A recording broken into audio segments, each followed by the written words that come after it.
Добро вечер во емисијата 360 степени налсат. Дали Германија од главен поддржувач на отворањето преговори за членство во Европската унија со земјава станува главна пречка за тоа да се случи во јуни. Кратките рокови меѓу објавувањето на извештајот од Европската комисија, планирано за 29 мај, и последната сесија на Бундестагот пред Европскиот совет во јуни, на кој би требало да се носи одлука за преговори со Северна Македонија, се реален проблем. Но дали таа формална пречка всушност се користи само како изговор за покривање на други грижи и планови на Германија и државите членки, поради кои земјава ќе биде колатерална жртва? Дали дел од тие грижи е Брекзит, а и диалогот Белград-Приштина, па со оглед на тоа што Албанија во јуни речиси и да нема шанси да добие зелено светло за отворање преговори, се сака да се превенира негативна реакција од владата на Еди Рама, што негативно би влијаело и на шансите за договор меѓу Србија и Косово. Ако пак прашањето за отворање преговори со Северна Македонија се одложи за наесен, колку тоа ја прави дополнително неизвестна ситуацијата за земјава, со оглед на тоа што Европската комисија на Јункер тогаш ќе биде на заминување, а и во Грција може да има нова влада, начело со Мицотакис, кој најавува различен пристап од актуелната влада на Ципрас. За овие теми вечерва ќе разговарам со вице-премиерот за европски прашања Бујар Османи, кој неделава заедно со шефот на дипломатијата Никола Димитров беше на серија средби во Бундестагот и во кабинетот на канцеларката Ангела Меркел. Кон краја и саботажата. Ве поканувам да останете наосад.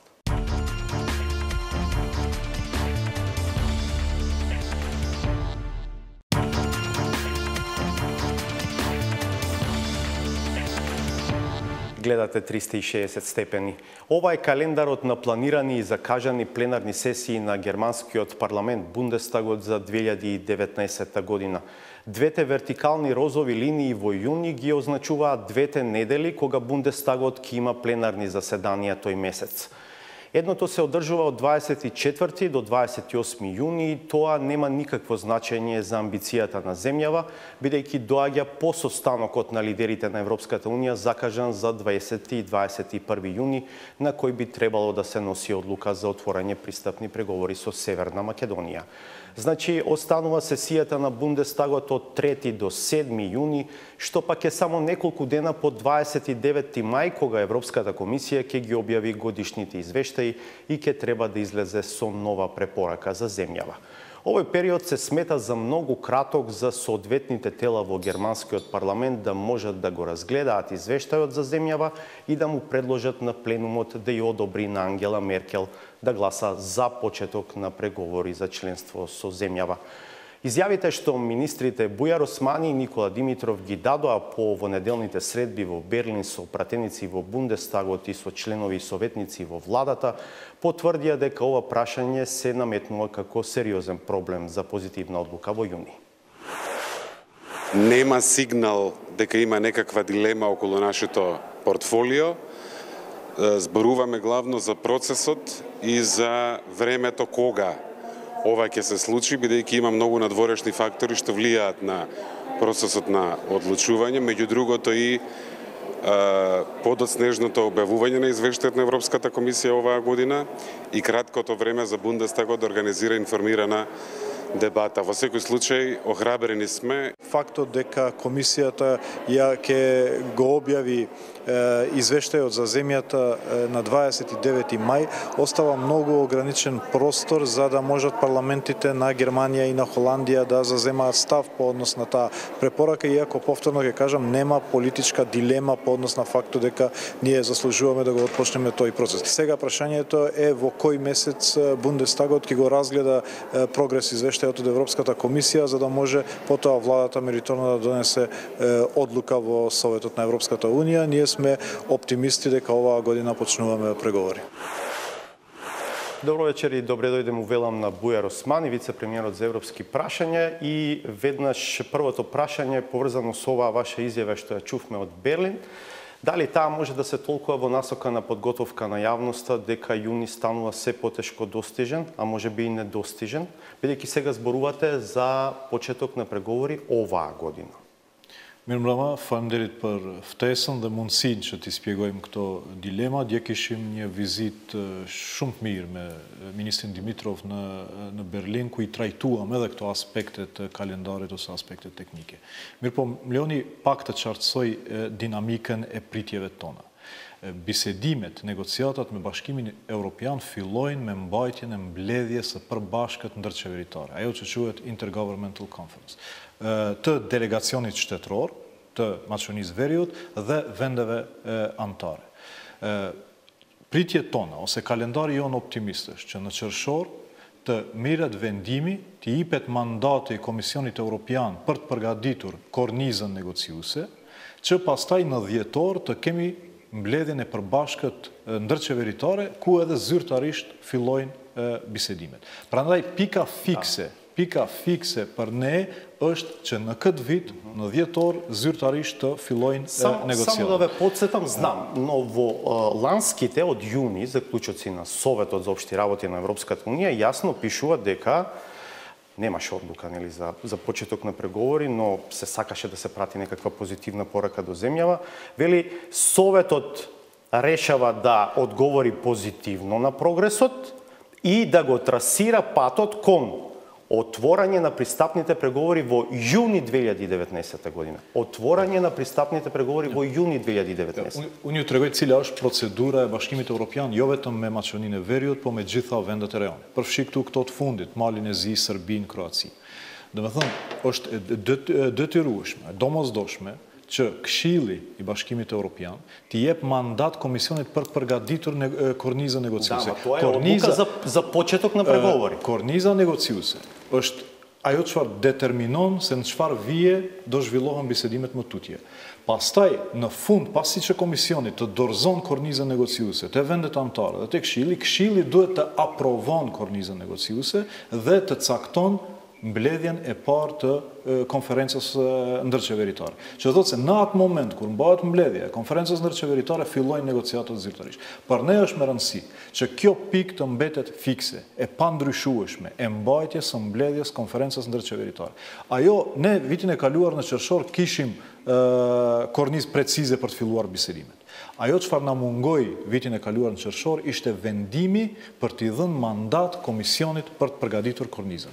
Prandaj tani debati do jetë, a do mundemi në qershor Komisioni të merr mandat që ta përgatit kornizën negociuese, i periudhe nevojshme mund të jetë 1 muaj, mund të jetë 2 javë, mund të jetë 3 muaj, varësisht se si do dakordohen vendet anëtare për tekstin e kornizës negociuese, që të mund të mbahet mbledhja e parë. Prandaj dua këtu debatin ta fokusoj se pika që ne mendojmë që nuk guxon të lëviz është të shtyhet mbledhja ndërqeveritare ku zyrtarisht fillojnë bisedimet. Ne jemi ende optimist se ka hapësirë në qershor, edhe pse ju e përmendët fakti që mbledhja e vetme e Bundestagut është vetëm 2 ditë. Ju tha disa ditë, vetëm 2 ditë, për shkak se raporti do të publikohet ditën e mërkurë me 29 maj, pastaj është e njëjtë, premte, shtunë e diell nuk llogariten, me njëherë të hënën është mbledhja. Четврток мислам дека е празник и неработен ден, 30 во Германија. Nëse është, po, практично нема еден работен ден. Vetëm një ditë duket. Dhe normalisht se Parlament Bundestagu i Gjermanisë funksionon ndryshe dhe ata kërkojnë debat mbi raportin,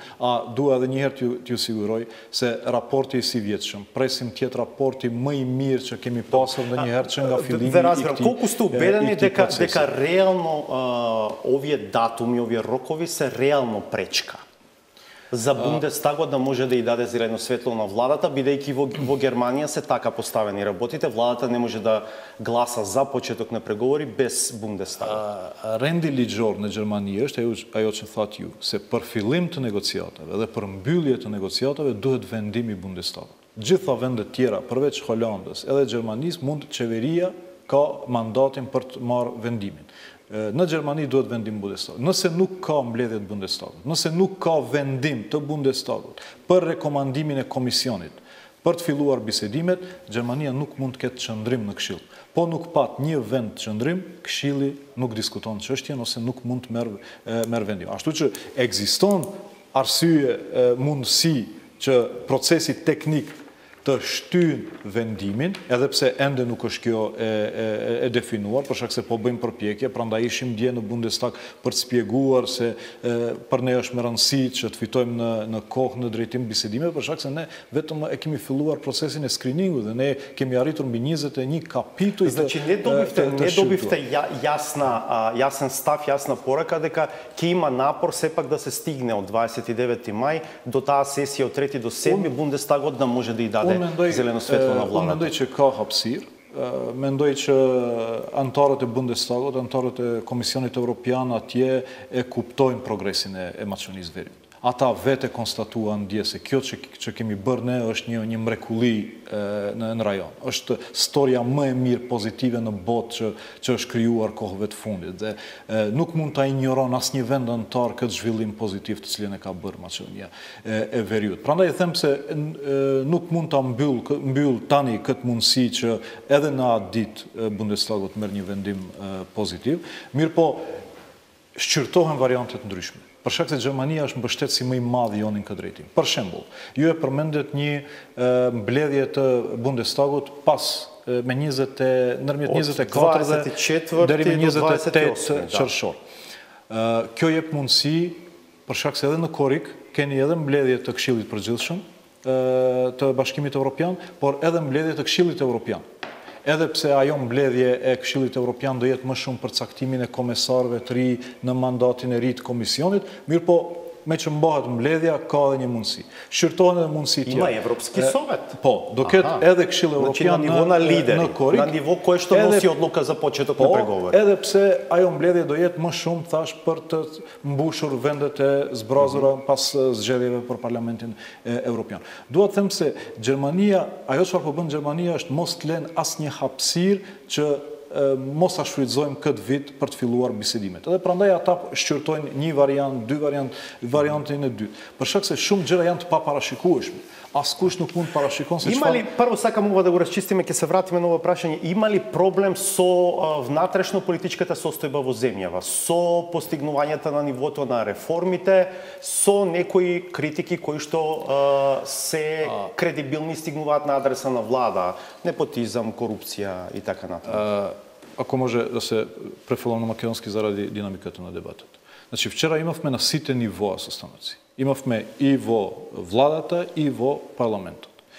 Сите земаа збор во Бундестагот, во комисијата. Значи, ниту од еден од нив немаше критика по однос на било кој процес овде во државата. Ова ве прашувам затоа што во јуни кога земјава нема да добие како се вели одлука за почеток на преговори, опозицијата тоа сосема нормално очекувано ќе го користи како аргумент контра владата и ќе вели дека ова е доказ меѓу другото за тоа дека состојбите во земјава и не се толку розови колку што владата сака да ги представи.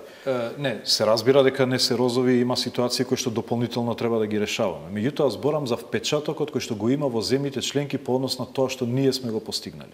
И особено компаративно во однос на другите држави. И дека се истакнуваме како земја пример за исполнетост на условите за започнување на преговори.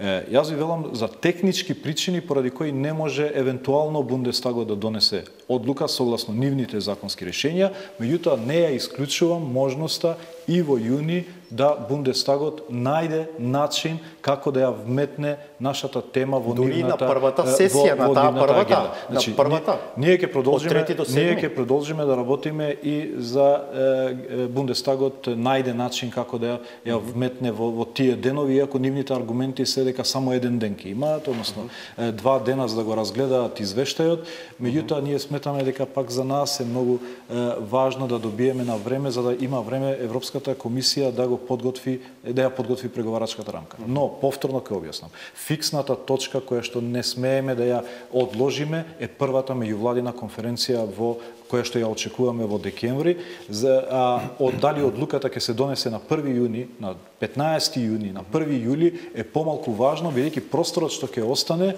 ќе биде доволен комисијата да ја подготви преговарачката рамка. Сега допред, да кажам, недела-две зборувавме главно за политичката воздржаност на Франција, некои резерви на Холандија, можеби и кај Данска. сега најднаш ни се наметнува Германија како прашање.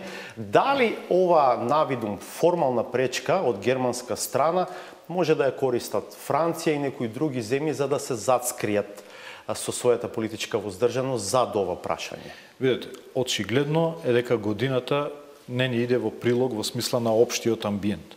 Прво, Брекзитот, кој што е хаотичен и ни ја засенува приказната.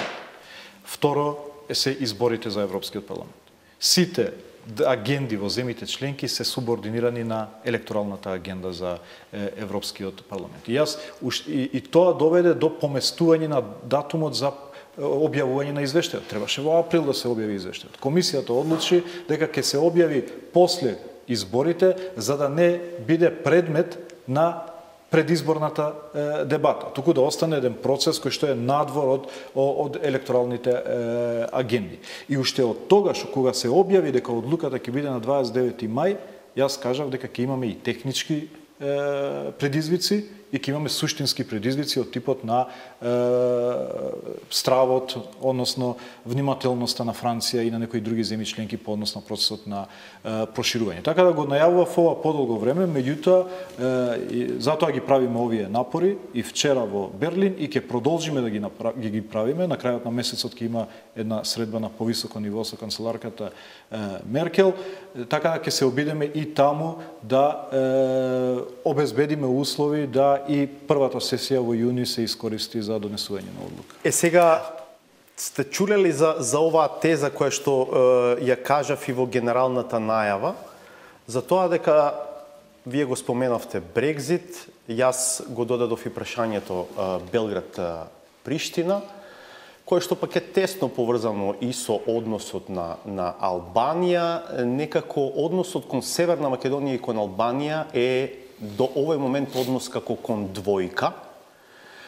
Има обид од Европската комисија двете земји да ги протурка во следната фаза кон отворање преговори, но се чини дека Албанија сепак заостанува малку зад земјава и дека во јуни е реално тешко да се надева на позитивен исход. Па сега, дали дел од овие влијателни земји членки, одлагајќи го прашањето за отворање преговори со Северна Македонија, практично си купуваат малку време и за да и дадат шанса и на Албанија, да ги убедат скептичните да имаат позитивен однос и кон Албанија.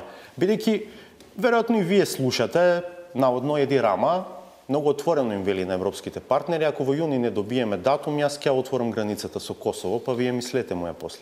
Видете, од почетокот уште во Солун, на конференцијата во Солун, кога е дадена надежта на земјите од Западен Балкан дека еден ден ќе бидат земји членки, воспоставен е принципот наречен регата. Што значи дека секоја земја ќе се движи напред со динамиката која што сама ќе си ја наметне. Односно ќе има поединечен пристап во анализата и во можностите кои ќе се дадат на одредената земја на патот кон Европската унија. Меѓутоа, како се движеше времето, се воспостави тоа непишано правило на пакети од по 2. Значи 2-2-2. Србија, Црна Гора, кои што добија датум за преговори, ги почнаа преговорите и ги нарекоа фронтранери во процесот. Иако не добиваа во исто време. Да, во слично, затоа велам, неформално се воспостави тој принцип во тек на времето. Потоа Албанија и Северна Македонија и Косово и Босна како следни во пакетот. Има одредени стравови дека одвојување на пакетот ќе создаде 3-3 наместо 2-2 и тогаш ќе се создаде еден друг наратив кој што може да биде злоупотребен за одвојување на пакетите во 3-3. Но не верувам дека тоа е причина. Значи, во Германија апсолутно не видов ниту еден политички момент за некаква дилема. Едноставно, нивната вознемиреност, повеќе од нашата, таму беше, како да обезбедиме опции за да го наградиме тоа што ние го... Вие мислите дека во Бундестагот има мнозинство и за Албанија во јуни да добие зелено светло за почеток на преговори? Не видов дека има некоја разлика или воздржаност по однос на пакетот. Сигурен сте во тоа? Значи, ние таму кога разговараме за нашето портфолио. Не зборуваме за за Албанија, така да не знам кои се подеталните ставови на Германија по однос на Албанија, меѓутоа не ни беше кажано дека ова е причината зашто би имало некаков проблем, туку тие календарски, овој календар што вие го имате пред себе и нас ни го дадоа вчера на маса за да видиме каде може да го вклопиме, да ја вклопиме нашата агенда во тој дел. Во однос на суштинските дилеми што ги има Франција и Холандија, сум слушнал дека има тука одредени разлики во интензитетот на несогласувањето по однос на нас и по однос на Албанија. Дали позади тоа се крие тенденцијата за избегнување на така наречениот декаплинг или за задржување на пакетот, не можам да кажам. На крај краишта нас ни е важно сега нашата приказна, иако во интерес на регионот би било добро двете земји да добијат можност сега, бидејќи така ќе се создаде една синергија во напорите за придвижување напред и регионот би добил на сила, меѓутоа нас ни е важно како ние ќе излеземе во тој сега пак, како да кажам, и да се надмине ова навидум формална пречка, пак ќе кажам во Германија, колку постои сигурност дека Франција и Холандија ќе бидат за во јуни? Ние работиме со нив, значи се уште постојат таму дилемите на претседателот Макрон во однос на проширувањето како концепт. Он го има промовирано, има промовирано формулацијата дека Европа треба прво да се продлабочи пред да се прошири. Очигледно дека тие стравуваат дека во случај на зголемен број на земји членки функционалноста во одлучувањето станува се потешка, бидејќи е консензуално одлучувањето и дека процесите запираат како резултат на тоа и дека сакаат да го менуваат начинот на донесување одлуки, дали ќе донесат квалификувано мнозинство или други принципи. Ние аргументираме дека тој процес може да се одвива паралелно со нашето подготвување. Меѓутоа, нас ни е битно да создадеме алка сега со процесот на преговори, за да не се развиваме во два правци. Ние не очекуваме дека утре ќе станеме земја членка. Очекуваме да влеземе во еден процес каде што комплементарно ние ќе се подготвуваме за семејството, но и Европската Унија ќе се консолидира внатре за да прими нови членки. Кај Холандија, дали е навистина од главно значење законот за јавното обвинителство или законот за СЈ? Советот минатата година беше многу јасен. Значи, прецизна рамка за започнување преговори во јуни, доколку се задржи и продлабочи реформскиот моментум со фокус на владење на право, антикорупцијска политика, безбедносни служби и администрација. Значи, во 2 од 4 точки се владење на право и антикорупцијска политика. Јас велам тоа што ние направивме и кој ни е најголемиот аргумент, и вчера го објаснав пред Бундестагот, е дека ние создадовме така наречена тројка на независни институции кои што се носители на борбата против корупција.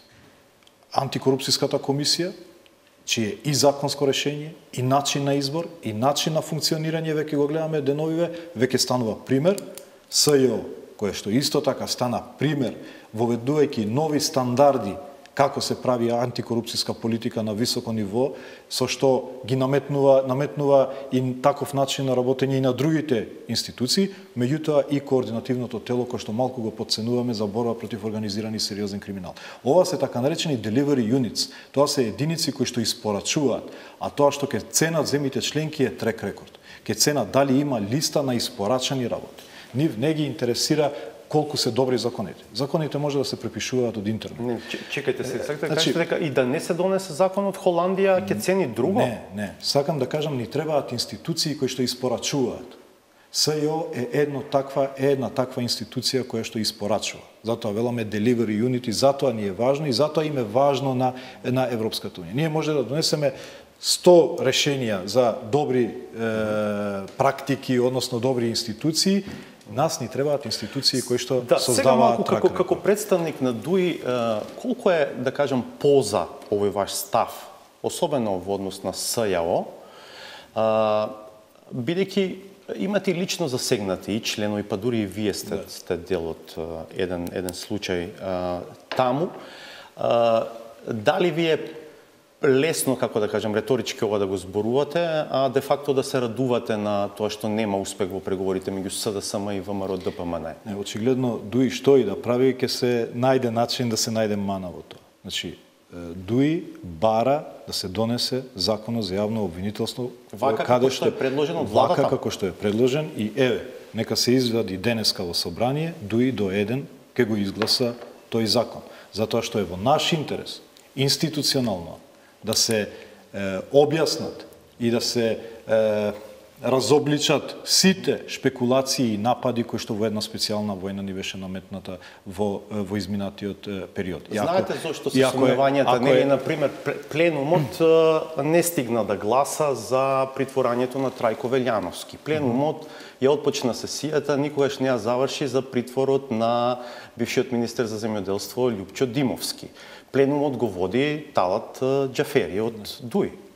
Не, меѓутоа имаше претходен случај кога пленумот дозволи. Сега не ми текнува за кого беше, меѓутоа дозволи притвор на пратеник. Ова беше повеќе прашање на лошо менаџирање помеѓу пратеничките групи, на техниката на носење на одлука, отколку некаква политичка волја на не договор на ВМРО и Дуи.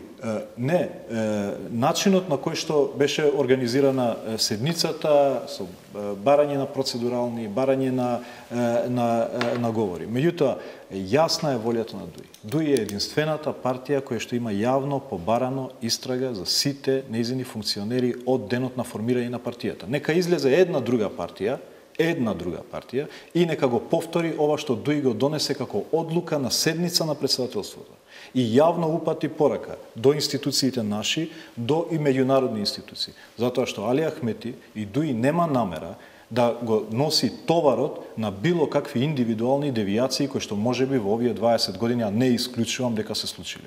Меѓутоа не можеме да дозволиме една организација како Дуи со целиот габарит што го има да биде не предмет на таква една специјална војна без институционално разоткривање. Што ако не се донесе законот за СЈ? Јас мислам дека ќе се донесе законот за СЈ. Тоа не е закон за СЈ, тоа е закон за јавно обвинителство. Колоквијално го викаме така. Да, и мислам дека ќе се донесе. Добро е што има разговори помеѓу партиите, еве, на сите можни канали, и лидерски средби, и технички групи. Но ќе потврдите ли дека за меѓународната заедница, особено за Европската унија или за овие најчувствителни земји членки, не е само важно да се донесе законот за јавно обвинителство, туку е важно и што ќе се одржи тој закон, така што не е битно само да се донесе, туку битно и каков закон ќе се донесе. Затоа го реков преска, дека нас ни е важно да имаме институција која ќе испорачува. Не ни е важно дали законот ќе биде добар или не. Дали ќе се создаде институција која што без страв, со сите професионални стандарди, ќе може да испорачува резултати во борбата против корупција и тоа на највисоко ниво. Значи, тоа е предизвикот на земјите од Западен Балкан. Ако има во Франција страв, е таа флоскула, односно тој страв дека еве, овие од Западен Балкан ќе дојдат сега, ќе станат членки, а земјите од Западен Балкан се гледаат како корумпирани земји. И ние мора да покажеме тука резултати. Мора тука да ја кршиме ова парадигма. Разбирам, ова реторички многу добро звучи, но и самиот ќе се согласите дека Дуи е на власт од 2002 до овој момент. Не може да нема ни еден случај на корупција, на криминал во кој што не е инволвиран представник на Дуи. Ама тоа не е на Дуи да каже. Има институции, еве, Дуи има одлука... Ама дали е тоа не е сомне за тоа дека институциите не функционираат како што треба? Ама дали е тоа само одговорност само на Дуи? Значи, јас зборам дека Дуи има формална одлука за истрага на секој нејзин функционер на централно ниво и на локално ниво. Утре, врз основа на оваа барање, можат институциите да почнат истраги за било кој. Не сакаме да држиме, да го имаме товарот на индивидуални манипулации, односно злоупотреби. Не сака Али Ахмети да го држи тој товар. Меѓутоа на институциите да кажат дали има или нема. Не може Дуи да формира истражно оделение внатре и да почне да ги истражува. Но пак ќе ве прашам, што ако не се најдат 2/3 во парламентот и не се донесе овој закон? Знам, вие велите, верувате ќе се донесе, но ако не се донесе? Ќе биде проблем прво заради тоа што во извештајот ќе биде нотирано дека една институција која што испорачува се згаснува и тоа не е порака која што сакаме да ја дадеме. Ние напротив треба да во овој период го зголемиме интензитетот на испорака, зголемиме интензитетот на антикорупцијски институции. И тоа би било една рецесија во нашите демократски капацитети за борба против организираниот криминал. Дали тоа тогаш дефинитивно значи дека нема видете, они не го јуни? поставуваат како услов, бидејќи и не е добро да се постави како услов, бидејќи кај граѓаните создават чувство на подвижна цел. Дека имавме една цел, еден услов името, сега името е решено, се појавува друго. Значи не функционира Европската унија по принцип на услови, по принцип на постигнување на стандарди. За да бидете членка на Европската унија, треба да поседувате еден трек рекорд солиден, дека вие испорачувате во клучните прашања, особено во делот на борба против организиран криминал и корупција. И ние во овој период треба да го надоградиме и кога ќе го донесеме СЕО, треба да најдеме други механизми како да ја зголемиме борба против корупцијата. Ке се чувствувате ли за, како да кажам, лично одговорен ако во јуни нема датум за преговори? Не толку персонално, еве се како влада, бидејќи владата на некој начин многу вложуваше во ова. Лани во јуни имаше обиди и од владина страна и од европска страна да се убедува јавноста дека не е дека нема датум, има датум, сега не нашеве го датумот, па нема датум. Да. Видете, лично, рековте лично, мојата улога е до извештајот реално. Пошто сум координатор на реформите. Дали ќе биде извештајот позитивен или не. Од извештајот до советот е веќе одлука на земите членки во однос на други критериуми. Јас мислам дека повеќе одговорност како влада би чувствувале доколку ја испуштиме првата меѓувладина конференција да биде оваа година. Бидејќи тоа е фиксниот момент, независно кога е одлуката јуни, јули, почеток на јуни, после 10 дена. Дали се поместува почетокот на преговори? Значи, ние зборуваме за почеток на преговори, кој што е првата меѓувладина конференција. Ама немојте сега воспоставувате нов репер, после ќе ве држиме за тој репер. Очигледно е многу се комплицирани работите во Европската унија и навистина не се знае што ќе се случи. Никогаш не биле покомплицирани. Никогаш. Не сме имале ситуација на Брекзит, кој што е хаотичен. Вчера во комисијата од 10 точки во агендата успеа некако да не вметнат нас од темите за Брекзит. И атмосферата беше таква внатре заради наметнатата тема на Брекзит. И тоа се разбира дека зрачи негативно во целиот континент. И плюс прашањето на парламентарни избори кои што никогаш не биле по-непредвидливи, во кои што стравот е дека ќе победат евроскептиците. А мислите на европските избори? За европските парламентарни избори. Каде стравот е дека ќе победат и евроскептиците, и националистите, и популистите внатре, и тоа уште повеќе ќе ја отежни ситуацијата. Тоа што ние мора да се гордееме е дека станавме рол модел за тоа како европската идеја се преродува на Балканот. Земја со ниту едно отворено прашање со 5 соседи, земја каде што етничките заедници кои што пред 20 години беа у конфликт денеска имаат заеднички кандидат за председател. Па зар не се тоа основните идеи на Европската унија, единство во различностите и добрососедски односи, одржување на стабилност преку добрососедски односи. Не до ниво, да, точно владата и земјата имаат постигнување, ние ја преродивме европската идеја на Балканот. И тука може да се гордееме како влада, меѓутоа не само како влада. Како држава мора да се гордееме затоа што сме позитивен пример каде и да одиме. Затоа што секоја врата во светот моментално ни е отворена. Но тоа кратко трае, потоа овие внатрешни прашања во кои што земјата не е сјајна, ни перформансот на владата не е сјајен, повторно ќе доминираат врз сето ова, така што веројатно моментумот е многу важен. Што ако се одложи? Јас сум тука ние во овие 20 месеци ги поставивме темелите. Сега може слободно на цврсти темели да си градиме поспоро или побрзо, ќе зависи од нашата динамика. Знаете како, јавната администрација пак се партизира. Пак се вработува по партиска линија. Тоа се сериозни проблеми. Ветивте реформа на јавна администрација. Не сакам да навлегуваме во детали. Зошто е важен европскиот процес? Прво, верувајте да не беше овој период, го чекаме извештајот, го чекаме датумот, многу ќе беше полошо во администрацијата. Заради тоа што тоа е културата на однесување на системот, не на политичките елити само. Овој притисок од Европската унија значително ги спречува тие тенденции и пориви за девијации кои што се традиционални, наследени од еден претходен. Не се покажува така до овој момент. Може би во иднина ќе биде така. Ако ги почнеме преговорите, уште тие рефлектори ќе бидат по-силни и појаки. И секоја девијација ќе биде видлива. Мислам дека нешто ние подценуваме. Дека работите што се направени ги земаме здраво за готово. И се фокусираме само на тоа што не сме го направили. Па ајде да ја споредиме државата денеска и државата пред некоја година во делот на медиумите, например. Во делот на македонските медиуми, кај албанските немаше разлика ни сега, ни тогаш, тука морам да кажам дека имавме и ние придонес.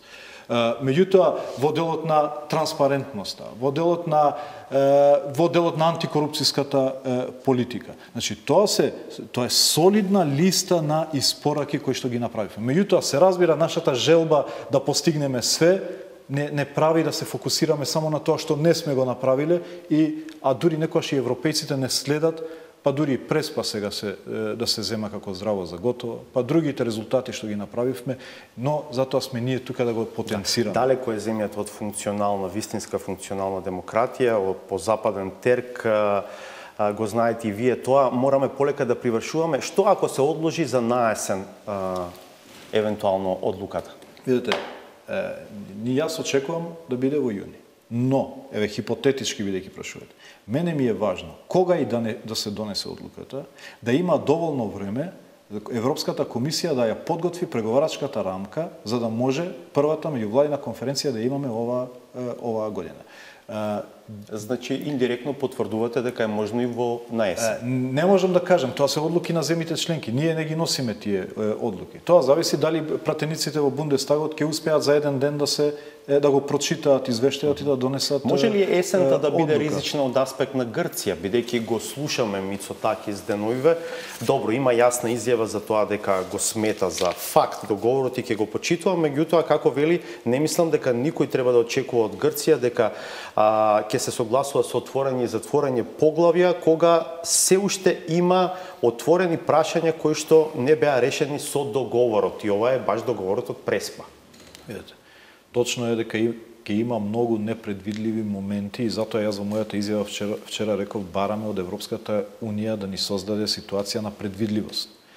Непредвидливи моменти се изборите во Грција. Можната ситуација со нашите председателски избори и евентуалниот неуспех кој што може да тригерира и предвремени парламентарни избори. Брекзит, ова исходот на изборите за Европскиот парламент. Тоа се све непознати фактори во оваа слика. И затоа инсистирањето наше е да биде што порано, да избегнеме колку повеќе од овие турбуленции кои што може да се јават по пат.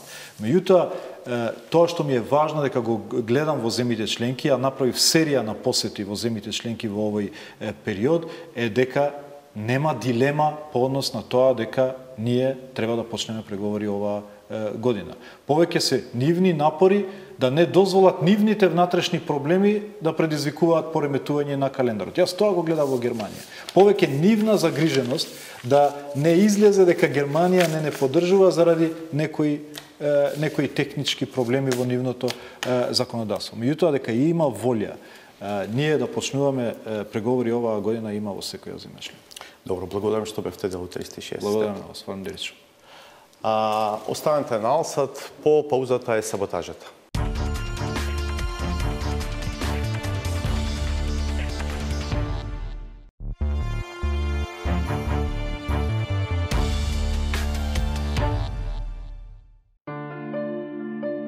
Таман кога помисливме дека песнопојската стихија која диктираше публиката ќе се смири, главните политички актери ја презедоа иницијативата и издоминираа со позајмување творби, на кои освен текст им фрлија и мелодиска линија. Има една песна се вика Strangers in the Night, како странци во ноќта се, изгубени до крај. Може би оваа песна порака не се однесува на опозицијата, туку на импозантното разногласие и еклатантниот недостиг на внатрешна комуникација во владиниот кабинет, која очигледно не може да се превенира, а ниту постои адекватна терапија или отворена установа во која тоа би се лекувало. Во медиумите во последните неколку денови посебно читам дека имаме тенденција да затвараме болници. Се што не може да обстои од јавното здравство. Фала, ќе затвориме. Се може да кажем дека не е точно. Болница била, клиника била, или не знам, била амбуланта, ќе затвориме. Не е точно, не е точно, не е точно. Точно е само дека постојат исклучително позитивни трендови во борбата против brain drainот, а представената воодушевувачка динамика на враќање назад во татковината на стручните и на способните охрабрува, особено кога министерката задолжена за нив ќе ги презентира и со бројки фантастичните достигнувања. Веќе имам позитивни добри информации дека почнуваат да ги враќаат нашите, особено без последната информација дека веќе се вратени двајца образовани и спремни кадри. Таквото фрапантно темпо од еден годишно во мандатот е предизвик за математикатот и само таа може да пресмета за колку време би успел непостоечкиот политички план за враќање. Сепак, надежта ја будат оние кои што постојано и посветено со огромна доза на самофалба нудат шема за излез, но без да имаат предвид дека копираат и рециклираат од оригинали на кои сите добро се сеќаваат, а и самите се далеку од местото каде што тежи каменот. Нудиме една нова визија, нова ера за Македонија, нова ера за напредок и успеси во Македонија, за наредната декада. Тоа е овој нов документ. ВМРО ДПМН ќе излезе со најсовршениот план за развој на државата, невиден досега. Новата програма за наредните 4 години, 390 страници, 2046 проекти, која е можеби и најдобрата програма подготвена во сите овие изминати години во Македонија. И дефинитивно најобемна програма со 2046 нови мерки и реформи, нови проекти. ВМРО ДПМН ја подготви и изработи невидена досега, незапаметена изборна програма. Проверено. И на крајот, чаве програми и понуди, оние што од секогаш имале сенс за барањата на јавноста, сондирајќи ги и анализирајќи ги нивните размислувања, тврдат дека граѓаните се палат на нешто сосема друго. Одам лево, десно, слушам народот како реагира и така натаму. Посебно народот реагираше на кога тој рече првата наша љубов, прв пат го слушам ова, и последна Македонија. И пазете на крајот, нашето се. Време е за емоции, песни и патос. На избори, тие се и почеток и крај на програмата. Толку за вечерва, се гледаме повторно в понеделник од 22. Пријатно.